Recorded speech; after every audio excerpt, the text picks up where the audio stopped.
Hi everybody, so in today's exciting instalment we're going to look at two solos, one by Wes Montgomery and one by Kurt Rosenwinkel on the same tune. We're going to compare a modern approach to jazz guitar to a somewhat more old school and traditional approach. And while they have an awful lot in common, you might be surprised by how much they have in common in fact. There's actually some telling differences, I think, on a conceptual level, which can tell us something about the way jazz has come to be played in the past few decades.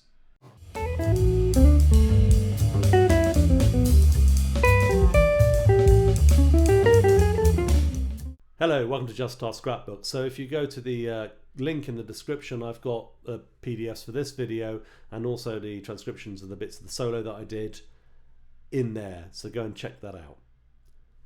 Now, while I don't think we can make necessarily completely sweeping statements about a modern as opposed to a traditional jazz guitar approach based on two musicians, I do think looking at Kurt Rosenwinkel and Wes Montgomery might give us a bit of an insight into how today's musicians perhaps do things a little bit differently from those in the past, but also the ways in which they do it the same. I'd actually say there's more general points of similarity. Now, both are quite legato players. They use a lot of slides, a lot of hammer-ons, a lot of pull-offs, and with Wes playing with his thumb, he really has no choice. So for instance, if he's going to play, you know, a chromatic scale-y sort of thing or a bebop scale sort of thing, it's obviously much easier if he uses some pull-offs and hammer-ons. The things like this are very Wessy as well. You know, things like that, right? So there's a lot of legato, or what guitarists called legato, left hand slurring really, in Wes's playing. And that's even more the case with Kurt. Obviously Kurt's using a distorted sound, I think, and he's using lighter strings as well, which kind of assists with that. But the basic conception is the same. You have a very sort of song-like or horn-like approach to the guitar. Technically, another thing I notice is both guitarists tend to use a sort of pronated hand position where, I mean, it's not like they don't use the little finger, particularly Kurt, but also Wes, but it's like the little finger is kind of not necessarily always used where you'd think. Sometimes the third finger is used almost exclusively. And this is kind of encouraged by this kind of slanted hand position. And they also seem to spend a lot of time in low positions. They spend a lot more time down here in the sort of cowboy area of the guitar than you might think. And then when they want to play high, they move along the neck. Whereas me, I'll probably spend a lot of my time in fifth position doing this sort of thing, right?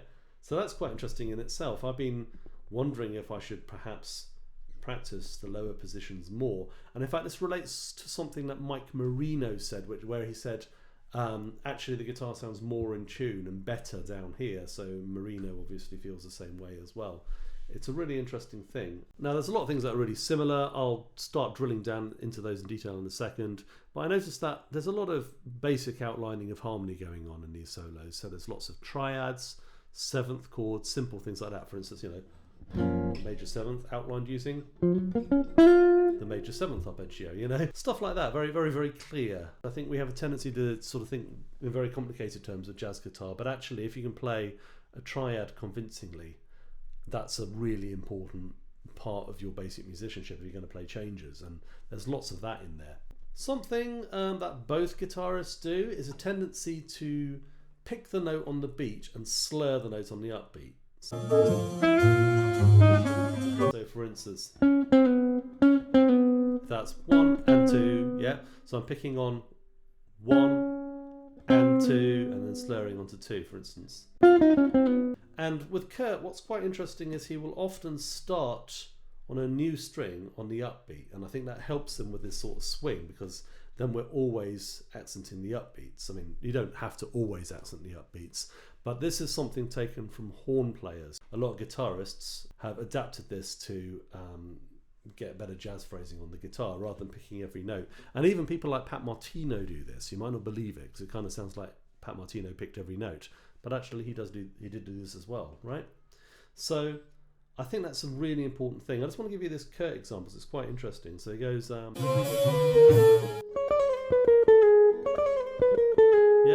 and if you look at that, then you'll see 1 and 2 and 3 and 4. I'm slightly emphasizing it there, but it kind of gives you a sort of an upbeat accent, which does help with the swing.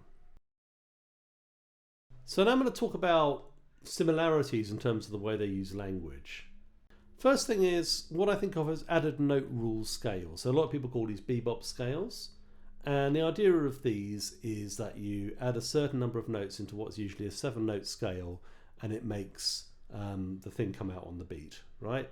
So for instance, the classic example would be something like a dominant scale. So for instance, B flat 7, and we go on the 1, we end up on the upbeat, right? 1 and 2 and 3 and 4 and, yeah? So what we do is we add a note in, most often between the root and the flat 7. And we end up on the beat. 1 and 2 and 3 and 4 and 1, okay? And if you want, you can add in 2 added notes. The most conventional place for those are between the root and the 7th again, as we did before, the 3rd and the 2nd, and the 2nd and the root. So, and that ends up on the beat again.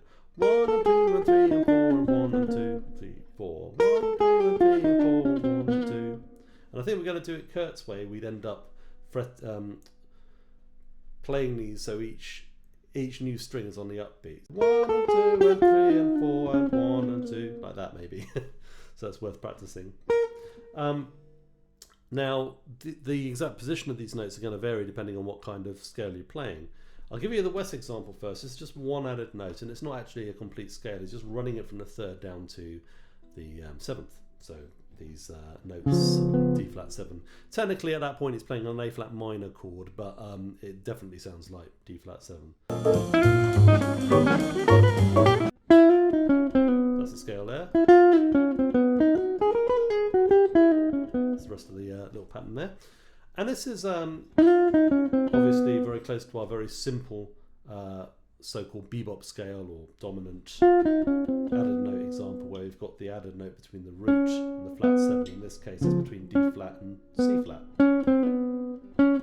Okay. By the way, if you watch this video here, I talk about an example from Grant Green, which is rather nice. And that example reminds me a little bit of the next example, which is from Kurt Rosenwinkel. And this is an added note D flat scale. So usually if you're just going to add one note to a D flat major scale, it would be the note between the 6th and the 5th. So we go 1, which is usually the flat 6 or sharp 5. The chromatic half step between 6 and 5 is the way I prefer to look at it. 1 and 2 and 3 and 4 and 1. It's quite nice fingering for slurring. Now we can also add in a note between, again, between the 3rd and the 2nd and the 2nd and the 3rd. So we get this. Like that. And that's the Barry Harris added note scale. It's not quite what Kurt plays though, right? So what Kurt actually plays is this. So one note different. So they're going, he goes, and the thing is because the rule is more important than the note, it still comes out right. So 1, 2 and 3 and 4 and 1 and 2 and 3. Yeah. Another thing that we see a lot of is the use of neighbour tones. So for instance, you can put the neighbour tone under the 3rd, and this happens in both solos. So here's an example from Wes Montgomery.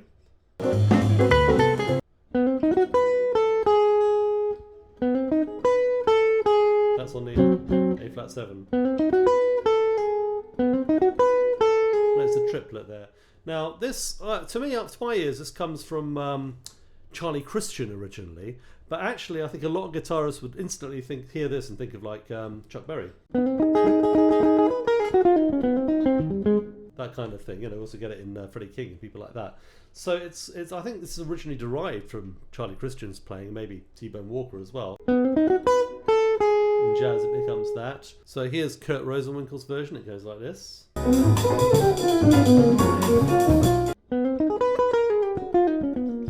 Yeah, it's quite fun. So I've actually got kind of add a note rule that scale there as well, which is like kind of like A flat Dorian with another note. Another nice example from the Kurt solo is this thing here, which is very beboppy. So it's kind of like, you know, just going up the scale, but starting with a 5th. Great way to start a line, very beboppy thing to do. Loads of bebop heads do that, for instance, or and so on and so forth. It's very, very common to have that fifth before the root. So we get that. And we get the sharp 4 as well. So it goes 1, 2, 3, 4. 1 and 2 and 3 and. It's very, very hip. And obviously wouldn't sound out of place in Wes Montgomery's playing either. An extreme use of neighbour tones is what I call Mozarting, because Mozart seemed to love doing it. And this involves putting a half step below every single chord tone. You know, you can do it with a simple major or minor, and then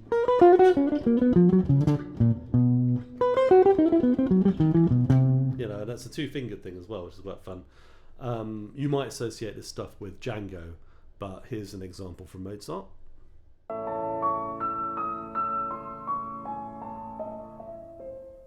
And Wes Montgomery plays exactly this sort of idea at the end of the first A section of his solo on Nika's Dream, and it sounds like this.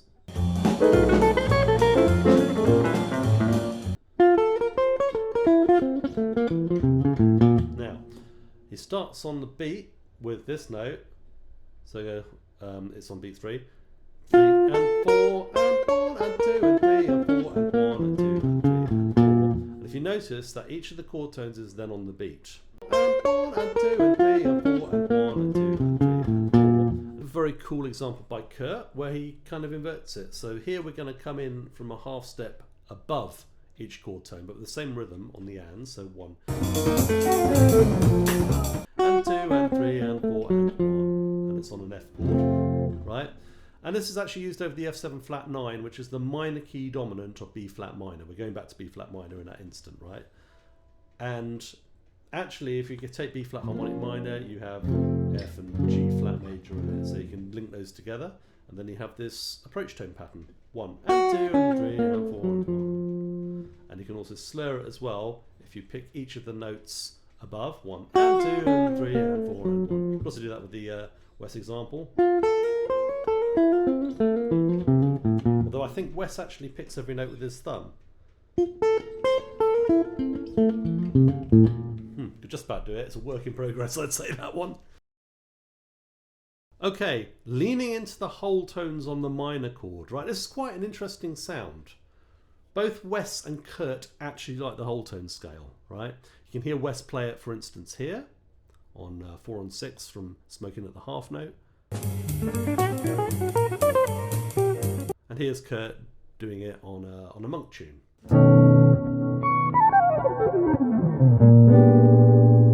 If we look at the Dorian mode to start off with, and if we go up from the flat 3, we have 1 whole tone, 2 whole tones, 3 whole tones. So a little segment of the whole tone scale there. And Wes likes to lean into that sound a little bit. He puts it on the B flat minor major 7th. We get. But actually you can hear Wes do things like play over minor chords quite happily. He does this on 4 and 6, which was the example I gave you a moment ago. Wes isn't really using the melodic minor on these chords, but Kurt Rosenwinkel is. And if you use the melodic minor instead of the Dorian, Dorian goes up to flat 7, so that's a half step. If you use the natural 7th, you end up with 4 whole tones in a row. This can give you an interesting sort of sound. So if we start off with this kind of thing from the solo.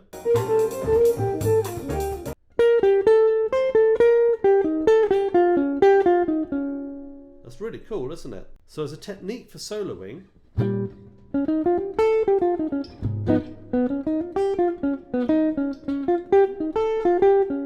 can bring out some of those unusual sounds in the melodic minor scale.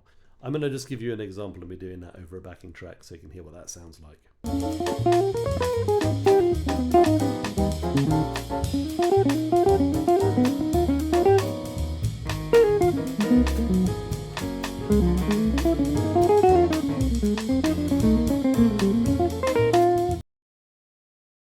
So the next one is a rhythmic device. Both guitarists use a rhythm called Tresillo or Charleston, very closely related, Tresillo is 1-2-D, 1-2-D, 1-2, 1-2-D, 1-2-D, 1-2. Really common rhythm in jazz, Latin music, popular music, you know, all kinds of things. Charleston is like that, but with the last note taken off. 1-2-D, 1-2-D, 1-2-D, 1-2-D, 4-5-1. Okay? So there's a beautiful bit in the West solo where he plays this. It's my favourite bit of the solo, probably.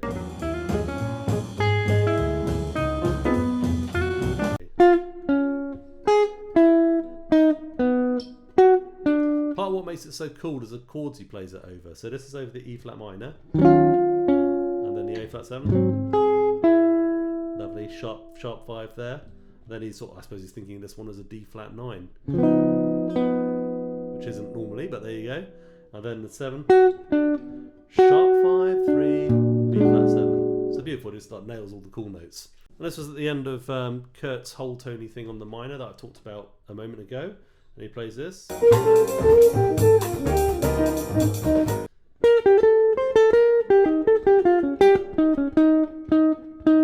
And then there's another one immediately afterwards. I'll probably pick more notes than he does.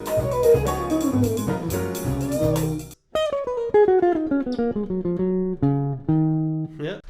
Boom, boom, beat, boom. Lovely little rhythm there. So that's just a really nice rhythm you can use to enliven your phrasing generally. Have a look through the rest of the solo and see if you can spot any more of these things. It's interesting how these simple rhythms can really bring otherwise eighth notey playing to life, and it's interesting that both players reference this rhythm.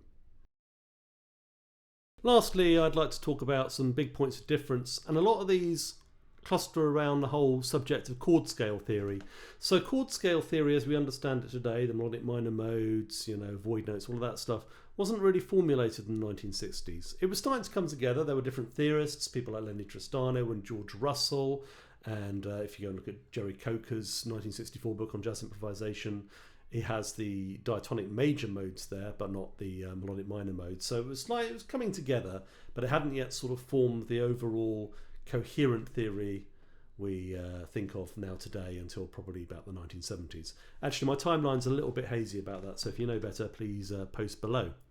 But one of the interesting things is like if you look at the chords to Nika's Dream, you've got these minor chords with major sevenths in, minor major sevenths, which just kind of sit around for 2 bars. And in every single case, Wes Montgomery plays the Dorian mode. And you can clearly hear behind him the pianist is comping a minor major seventh. So that's quite interesting. And it sounds great. You know, it doesn't sound wrong, even though in theory you've got that clashing flat seventh against the major seventh in the chord. There's one example from Wes which I think you could interpret as being a melodic minor, which is this. At the end of his of that chorus, but to me it sounds more like a 5-1, an F major arpeggio going into a B flat pentatonic run, okay, rather than being a B flat melodic minor as we'd understand it today. Kurt Rosenwinkel, on the other hand, sticks very, very strictly to the melodic minor in every case.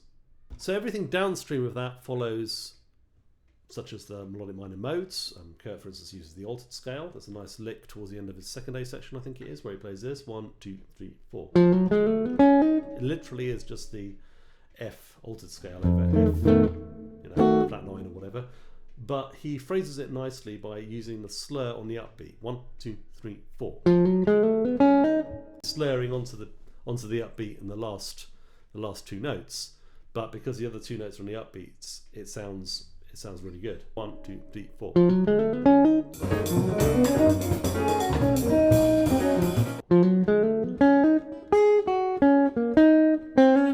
Notice how nice the rhythm is there. It kind of makes the whole phrase sing. Another example of chord scale use is at the beginning. He plays this diminished scale run.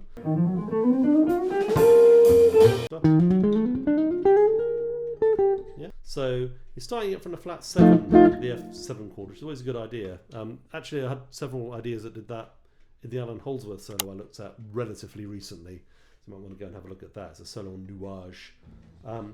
But Kurt seems to be playing this. So if I count it out, 1, 2 and 3 and 4 and 1 and 2 and 3 and 4 and 1, like that, right?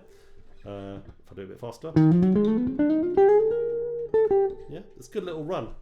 I don't think Wes Montgomery uses the diminished scale in that way, although I think he does use it. So if you have any favourite examples, please post them up. I would say Wes uses a lot of tertial stuff, meaning stuff in thirds. So for instance, he uses this device a lot. This is a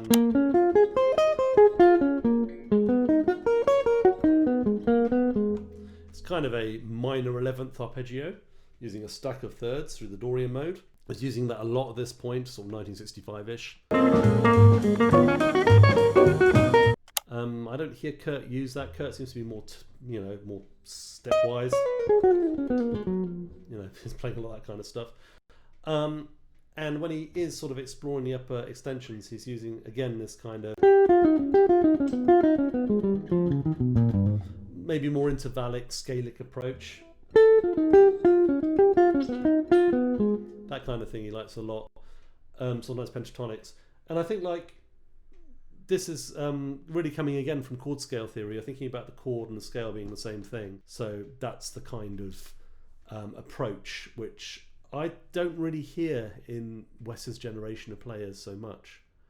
Again, it's interesting about the Dorian mode. If you go back and you listen to the original recording of Nika's Dream, you'll find that Blue Mitchell, for instance, plays the melodic minor very much as Kurt Rosenwinkel does. We can hear that very clearly.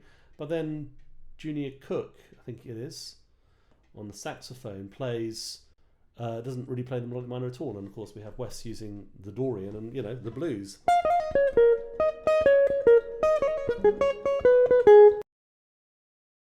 Which brings us on to our last thing, which is that I don't think Kurt plays as many riffs. Wes plays a lot of repeated stuff,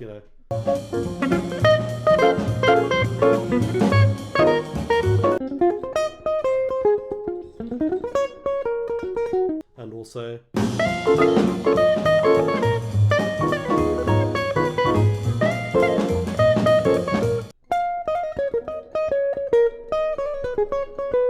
it's kind of like, I wonder if that's the reason why people often say modern players are less bluesy, not because they don't play,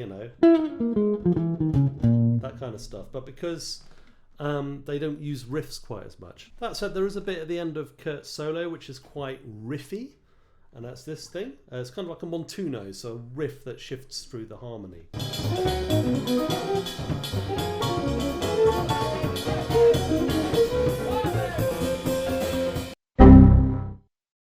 And it's based on this idea.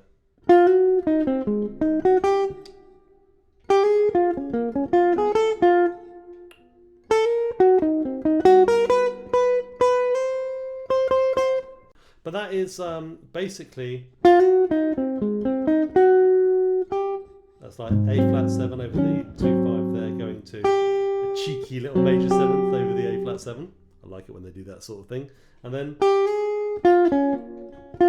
see, that's being a B flat minor 7th on the D flat, and then it's the 7th and the flat 5 of the D flat 7, the B7 there, and then we go,